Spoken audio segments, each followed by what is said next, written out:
The light's been in operation, probably the first time they tried it, I understand, was the late 1800s for Edward, Prince of Wales.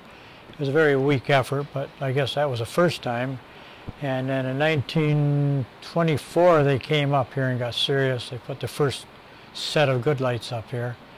And they were up here for about till 1956, I think. They brought the lights we have now, the casings. They were using the Battle of Britain English searchlights. And the company had put a color changer on the front with 5 colors in it. And that was red, blue, amber, I think green, and magenta. They dropped the magenta later on because it was just like the red, so then we went with 4 colors for a long time. And that stayed for about till 1976 when they brought had to put a bulb in because we wouldn't get parts, carbon arc parts anymore. And that was a xenon lamp designed for Cape Canaveral or Cape Kennedy. And that put out about 500 million candle of power, 4,000 watt bulb. And it takes about 7 years to make those bulbs in Germany. And they were good. They were what, maybe anywhere from $1,600 to $1,800 a piece, I'm not sure. And they're rated for 1,000 hours guaranteed. Anything less, it's prorated. They'll give you so much back on unused time.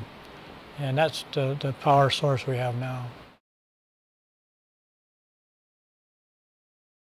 Put the white lights on for 10 minutes. And I put the American colors on the American Falls for about 5 minutes, and then the same Canadian colors on the Canadian Falls. And then I'll run the solid colors across, the 4 we have, and then I'll, for about a minute each time, and then I'll put another mixed patterns on, run them for about a minute, so that people can take a picture down below. And then after that, we kind of just run it random for the rest of the night like that. And about every hour, we break it off, just the white lights for about 10 minutes.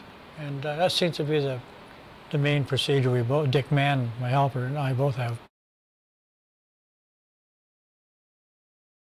We have a new computerized panel out there. It's what I remember it being closest to is the newer cash registers they have now where you just touch things. It's a touch thing, and you just hit the color you want, and you go right across the board with it. It's quite good. It seems to work pretty well. We have to tell the people not to get their hands on the screen, just use one finger. It'll kind of skew it up a little. But other than that, it works very well. Not off the street, no, because they're not insured. You can come up in a tour if you arrange it through the administration building or with Scott Whitwell. But he's the guy, or Dunn Street can give you some information on that, the Parks building there. But we have mainly tours, Japanese tours, European tours, and they're all prearranged. We just open the door for them, and we've taught all the drivers how to work the panel, and they show them that. They're talking about putting 4 high-powered lights on top of the Table Rock restaurant, which is directly opposite the horseshoe.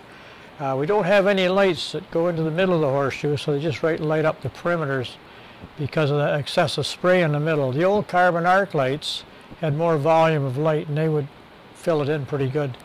So that hasn't happened yet, but I think it's still on the books. And they also are thinking of getting another way to get more colors up here, some kind of a tumbling color changer. I don't know just about it. It's just talk, but I think it's been on the table for about 2 years. We'll have to wait and see.